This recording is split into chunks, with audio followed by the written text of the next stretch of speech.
There is a mortgage crisis happening in the UK. Lots and lots of families and people are being affected by the increase in interest rates. A group of people that is being most affected at the moment is landlords.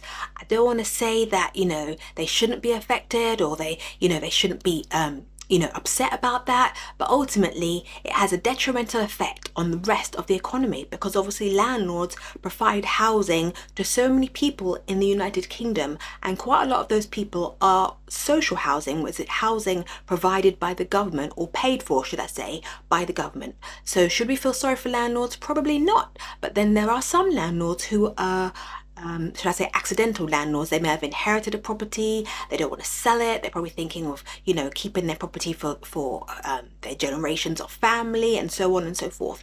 But ultimately there are a group of people I know are landlords who are obviously having issues with mortgages increasing, the interest rates increasing. Now in today's video I want to be able to share with property managers how they can help advise their landlords to perhaps keep their properties and to be able to help them make payments.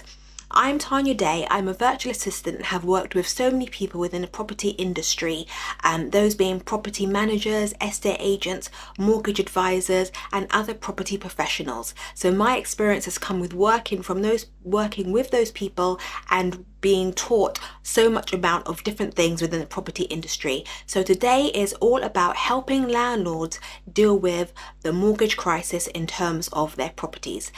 Let's go.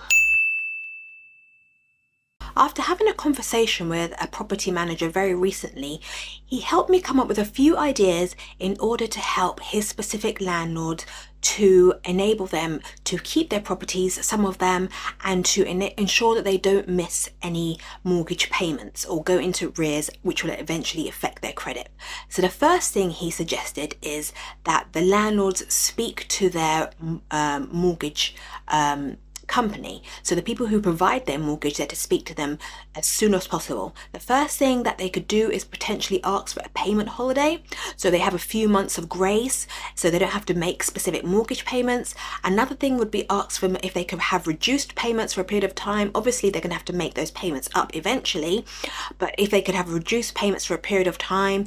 And then another option is if they could have potentially extend the term of their mortgage. So their mortgage could be perhaps 10 years, 15 years, 25 years is generally the amount that most people take. So they should ask their mortgage advisor if they could extend that period for an extra 5 years or 10 years. That will then make their payments smaller. And another option which they could ask for is if they're paying a repayment buy-to-let mortgage, then perhaps they could ask if they could change their repayment into an interest-only mortgage, and they could decide to do that for a period of time. But obviously they need to take a lot of financial advice with regards to that, because at the end of the period, when the mortgage term is over, the mortgage company will want the big bulk of money. They'll want their capital, they want all of their money. So they'll obviously have to take specific advice with regards to that, but they should definitely consider all those different options. Speaking to a mortgage broker.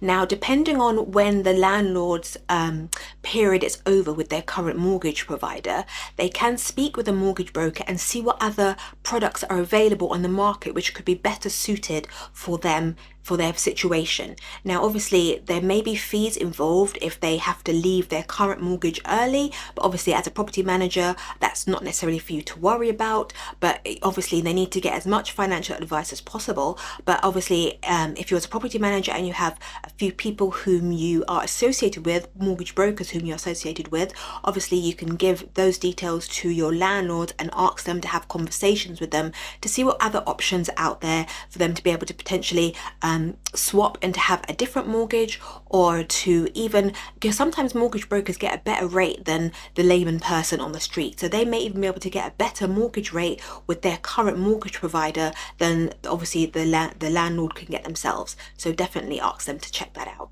This specific advice may seem a bit too personal, a bit too involved, but I would suggest that the property managers speak to their landlords and ask them to write a budget. This may sound extremely ridiculous. They may say, who are you to be advising me to write a budget? But at the end of the day, it's for their for their own good. Obviously, they can speak with their accountant if they have one, if they've not spoken to them already. Speak to their accountant and ask them to, write a specific budget. Is there anything in their personal life that they could cut down? Obviously, this is a buy-to-let. It's not exactly a luxury item to have, but ultimately, if they're trying to keep this buy-to-let property, then they need to see if the mortgages have got, so far, and the rent, they're not able to increase it at that time, then they need to assess as to what in their lives can they cut back on, what exactly is their their goal with having a property in the first place.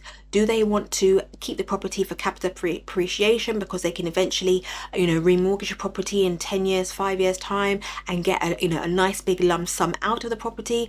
Or are they keeping the property because of, it's able to help them pay their bills? They get, a nice lump sum of money from this property. I do know somebody who has a property in the north of England, and, this property, since they've bought it, has not increased in value very much, maybe by a few thousand. But the reason they bought this property is because they know that they can get a nice return on their money, on the money they paid for it, and so they use that money on a monthly basis to help fund their current lifestyle. Now, you need to assess, the landlord needs to assess as to the reasons as to why they've got this buy-to-let property, and obviously not being too emotional about it. I know it could happen. I have a property myself, and my property I received from my father, and the last thing I want to do is to sell that property, because I see that as generational wealth now, and I want to be able to pass that property that I've received from my father onto my daughter. So I'm also suffering when it comes to all of these interest payments and things like that.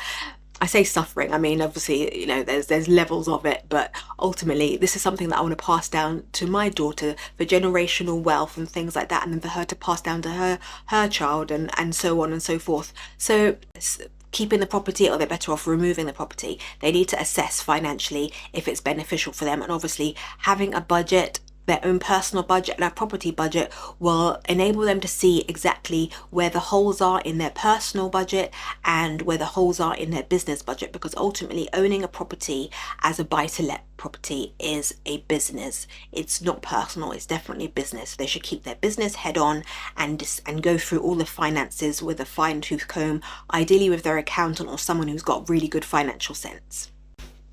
Now, if a landlord is really in a lot of financial problems because of the rise of interest rates, then as a property manager based in the UK, there are at least 5 organisations that a landlord can speak to in order to get some sort of financial help or financial aid, or help with budgeting, or whatever their financial situation is. These companies can potentially help them with regards to their mortgage and their financial situation. So apologies, I'm going to read because there are a few of them and I want to make sure I get the names right, but I'll put the information in the description box below, so you can obviously refer to it, or get people who are in financial difficulties, they can refer to it also. So the first one is Christians Against Poverty, Step Change, the Citizens Advice Bureau. So obviously I think the majority of these organizations are free, so I don't think they have to be paid for. Independent Financial Advice, an Independent Advice Network, should I say, and the National Debt Helpline. So these organisations will be available for landlords to be able to use, and for them to be able to speak to freely without any cost. They can speak to them, they can email them. I think some of them maybe even go as far as to be able to have text messages or WhatsApp communication available. These organisations want to be able to help people who are in financial difficulties. So if you know anybody who not even has a property but has financial difficulties, then please refer them to these organisations. Now, as a property manager, we know all the various different ways that you can turn one property into multiple uses. So if you have a landlord who is a single let landlord, and they're obviously not able to increase rents at that specific time because they may have done it recently, or that the tenancies are coming to an end, obviously increasing rents is one option to be able to get some more money in for the landlord. But if they're not able to do that and they've got single let, they could potentially turn their property into a HMO property. So if it is a 3-bedroom flat or 3-bedroom house, they could potentially turn turn front room area and dining room area into a bedroom. That is very simple and straightforward, obviously taking into account that they have to obviously check their mortgage specifically to make sure they're allowed to do that. And if it's a leased property, they need to make sure that they've got, you know, permission from the freeholders to be able to do that. But taking all that into consideration, they could turn a property into a HMO property. I have worked with property managers before who have advised their landlords to do that, and obviously depending on the local council, depending on where the property is based, they may have to get a specific HMO license or selective license. Obviously, you know, as advising your property, you're advising your landlords, that obviously will have to be taken into account when you're advising them is to turn their properties into HMO. Another option is turning properties into an Airbnb option or serviced accommodation property. So a serviced accommodation property is almost like a hotel. I think most people know what Airbnb is nowadays, but it's pretty much turning a property into a hotel where you're able to, as the landlord, able to, you know, rent out the property for a higher amount for shorter periods of time. I have worked for a specific landlord before where she travelled such an extensive amount of time, she turned her property into pretty much an Airbnb. So when she wasn't there, when she was out of the country for like 4 or 5 months at a time, she would turn her property into an Airbnb, and she put a lockbox outside of her property so people were literally able to check themselves into the property. She had a cleaner, so when they left, the cleaner would come, they would launder the bedding and fill up the fridge and everything with new products for the new potential tenants to come in. And that particular property was in a very good location. It was at Hammersmith, so it was always, you know, full every so often. So she got quite a lot of good rent for that. But obviously, as a property manager, you can advise your landlords, depending on the location of the property, to turn their property into a serviced accommodation. So that could potentially be something as well. And there are other different avenues that, you know, people can take with regards to renting out their properties, as opposed to just letting it out to one specific person or family for a period of 6 months or 12 months. I do also know of other people who have turned their properties into handing over the property to a rent-to-rent organization, or should I say a company let. So a rent-to-rent situation is where a company will come and take a landlord's property, like pretty much what the local councils do, take your property for a period of, 2 years, 5 years, or even as up to 10 years. They'll sign a contract, they'll take the property on as a company let, and that will then enable this separate company to be able to let the property out that's owned by the landlord to other individuals. This is a legal contract, and this is exactly what the local council do. They take the property, and it's also called guaranteed rent as well. So the landlord will get a guaranteed rent every single month, but that just means for the landlord, they will have no gaps in rent. They'll have hopefully a stress-free, almost like they say, an armchair style rented property. So they'll get their money every month. They won't have to worry so much. They won't have to worry so much about, the increases in rent, in mortgage rates, because then they'll receive money every single month, and they'll get reduced maintenance issues because the rent-to-rent company will be taking care of all of that.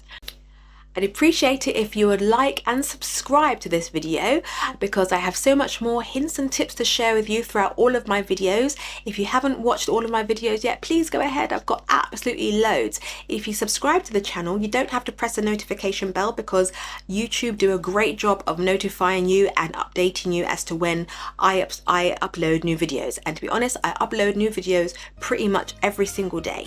All right, so I look forward to having you as a subscriber.